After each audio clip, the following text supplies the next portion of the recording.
안녕하십니까. 예장통합뉴스 대표 최경호 목사입니다. 오늘 12월 17일 화요일입니다. 아침 조간신문을 한번 살펴보겠습니다. 먼저 조선일보입니다. 김형석 교수가 조선일보 인터뷰를 했습니다. 원래 104세고요. 김형석 교수는 철학자지요. 연세대학교 교수로 평생을 살았던 사람입니다. 지도자 무지는 사회 악이다. 법치 국가에서 질서국가 가려다가 좌절됐다. 김명석 교수는 이제 그 야당의 그 입법 폭거에 대해서 많이 지적한 사람이죠. 이게 무슨 말이죠? 죽음이 두렵지 않다. 일본에서 유행하는 무덤 친구 만들기.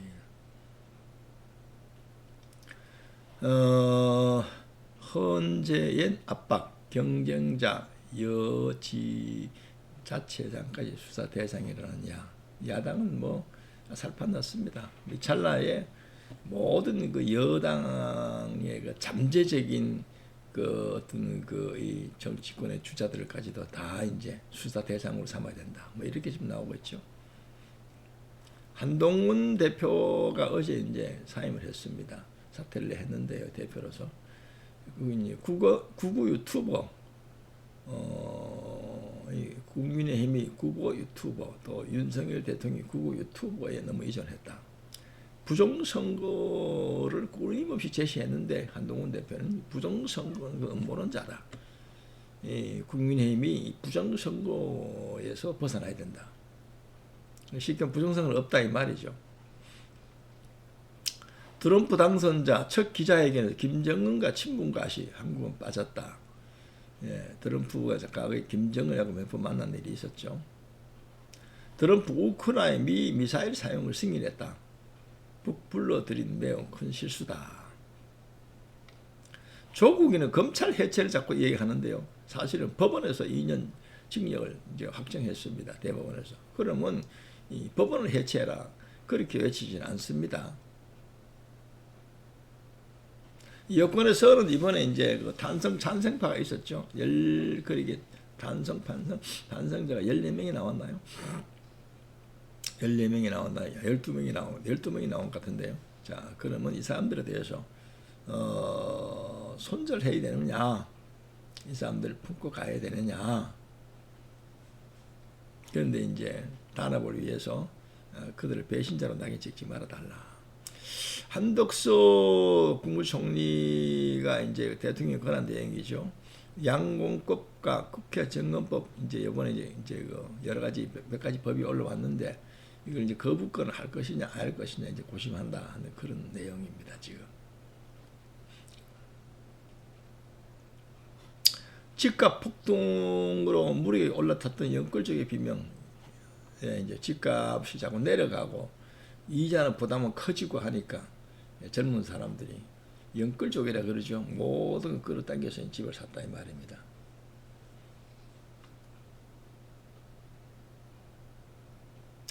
헌재가 27일부터 이제 시작한답니다. 탄핵에 대한 여러 가지 조사를 하죠. TF팀을 구성했고요. 그래서 윤 탄핵 심판을 최우선으로 삼겠다. 계엄 선포에 사퇴한다던 진실화해위원회 사무처장 돌연 입장 번복을 했다. 계엄 선포를 통해 자기는 그 진실화해위원장 사무처장에서 사퇴했다가 다시 그 윤석열 대통령이 탄핵이 되니까 사무처장에서 돌연 번복했다는 거예요. 다시 사무처장을 하겠다 이 말이죠.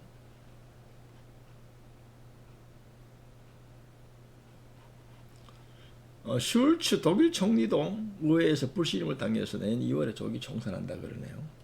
뭐 세계적인 지도자들이 다 이렇게 곤욕을 치르고 있습니다. 동아일보 신문 한번 볼까요?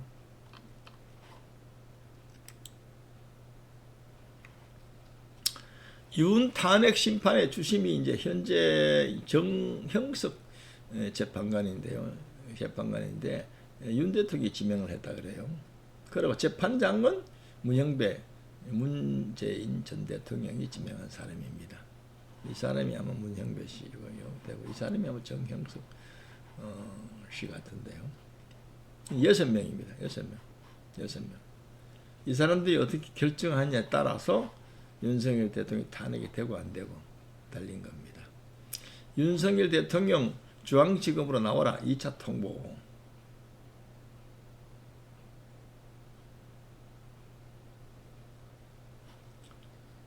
한동훈 대표하고 윤석열 대표는 참 어떤 그런 사이가 되게 좋은 줄 알았는데 실제로 이제는 이 정치적으로 결발하게 된 것이죠. 김홍길 변호사 전에 그 방통위원장으로 임명되었다가 탄핵당했죠. 그래서 윤석열 대통령하고 개인 친분도 있고 해서 이런 상황에서 어떻게 합니까? 도와줘야죠 하고 지금 변호사로서 선임이 되었습니다.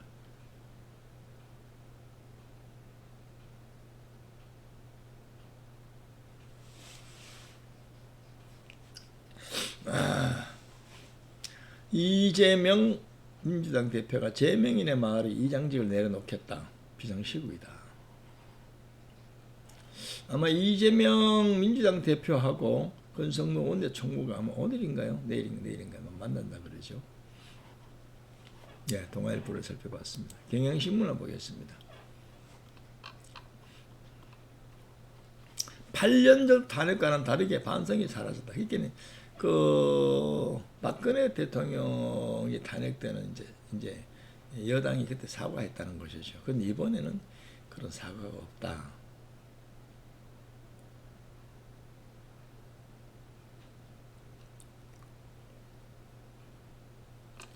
여기에 윤 탄핵 심판 주심 정형식 재판관은 계엄 찬성 박선영 제부 윤이 지명한 사람이다.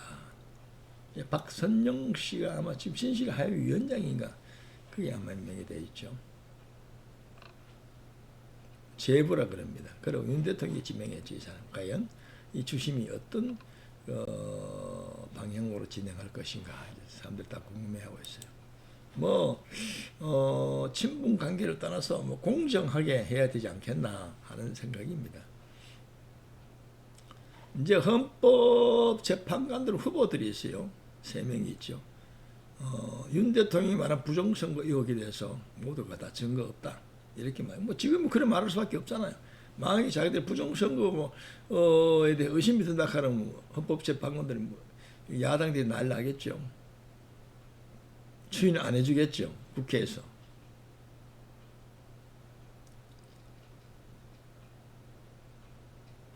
비상계엄 때 국회 통제한 경찰 어디까지 내란죄 적용 가능할까? 이 내란죄라는 것이 이게 적용이 될지 안 될지 모르겠습니다만은 대통령이 자기 그 대통령보다 더한 권리가 어디 있겠어요? 뭘 또 하기 위해서 내란죄를 저지르겠어요?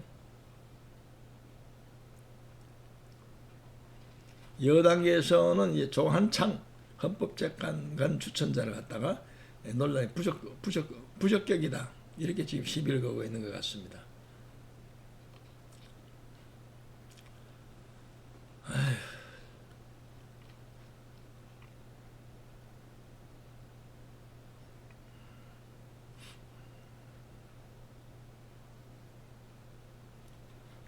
이 경향신문 같은 데서는 이제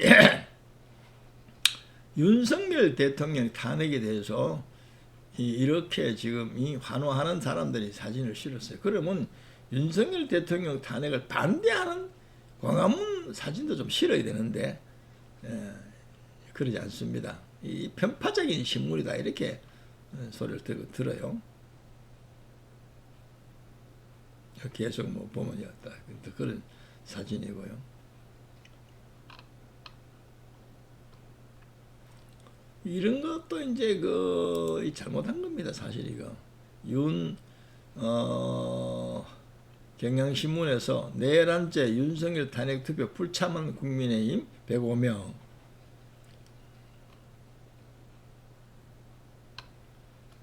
참여하고 안 하고는 국회의원이 경우에 따라서 그럴 수 있잖아요. 얼마든지요.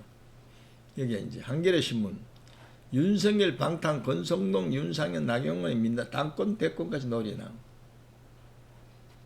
그건 뭐 자기 소신에 의해서 계엄이 옳다 그러다 말할 수 있는 거 아니겠어요?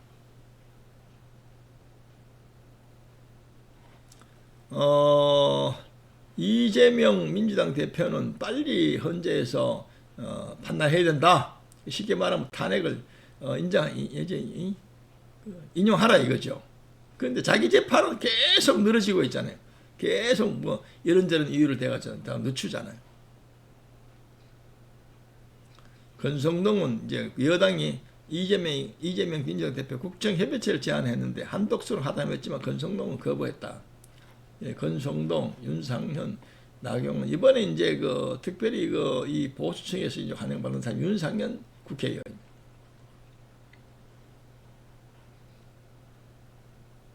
의리 있게 우리 여당이 탄핵에 찬성해서는 안 된다.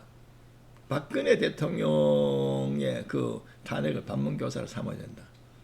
어쨌든 뭐 탄핵은 되긴 됐습니다만은 어쨌든 윤상현 씨는 그 국회의원은 나경원 씨도 마찬가지죠. 보수층에서 아마 좋은 소리를 들었을 겁니다.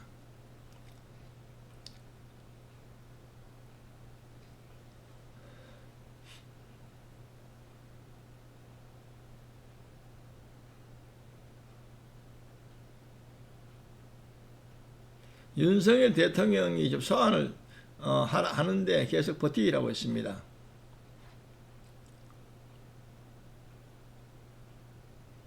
부정선거에 대해서 여인영 아마 국군 방첩 사령관이죠. 왜냐하면 전부터 이제 대통령 그 얘기에 대해서 이제 의심을 가지고 있었고요. 또 많은 사람들이 이 선거관리위원회에 대해서 의심을 가지고 있었어요. 그러니까 이 선거관리위원회를 한번 털어봐야 되겠다. 아마 그런 것 같습니다.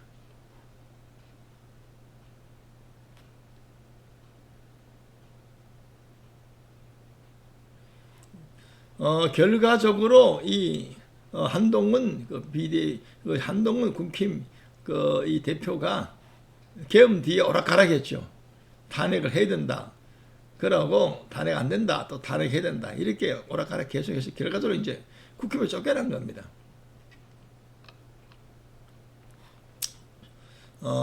중앙일보를 한번 보겠습니다.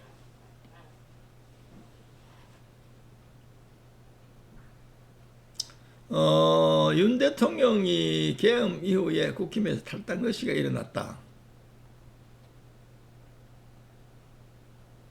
또 1차 포결에 국힘이 불참하자 이제 확 탈당이 늘어났다 이렇게 말하고 있어요. 우리 동문이라던 윤 한 20년 보수 가장 불운한 1, 2인자가 됐다. 인간은요 아무리 친하다 해도요 권력 앞에서는 그거 서로 생각이 좀 다른 겁니다.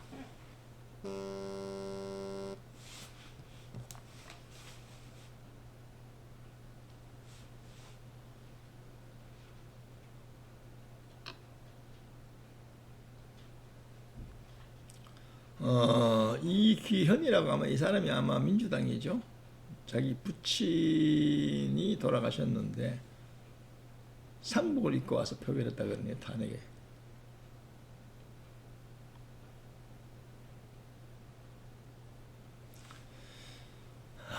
참 불행한 일입니다. 뭐 이번에 헌재에 넘어간 윤석열 대통령 그 탄핵 소추안이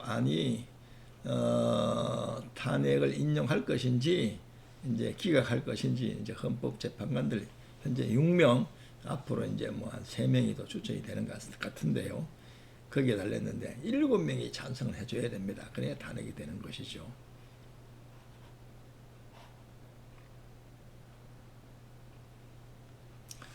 그런데 뭐 여기 아주 첨예한 대립이죠. 윤석열 대통령 입장에서는 계엄은 대통령의 고도의 정치행위다. 통치행위다. 그리고 반대쪽에서는 이건 내란이다. 전쟁이라든지 지방에서 무슨 폭동이 일어난 것도 아닌데 왜 계엄을 선포하느냐. 윤석열 대통령 계엄은 민주당의 폭거 때문에 계엄을 선포했다. 도저히 국민들에게 이 사실을 알리기 위해서, 그리고 부정성을 알리기 위해서, 그리고 종북, 좌파 척결한다는 거. 그런 의지도 강했고요. 자유민주주의를 수호해야 되겠다는 그런 마음에서 국민들에게 알리기 위해서 느슨한 계엄을 선포했다 이렇게 말하고 있어요. 예, 헌재에서 어떻게 판단할지 한번 두고 봅시다. 예, 12월 17일 아침 조간신문을 한번 살펴봤습니다. 예, 좋아요, 구독 꼭 좀 눌러주시기 바랍니다. 예, 감사합니다.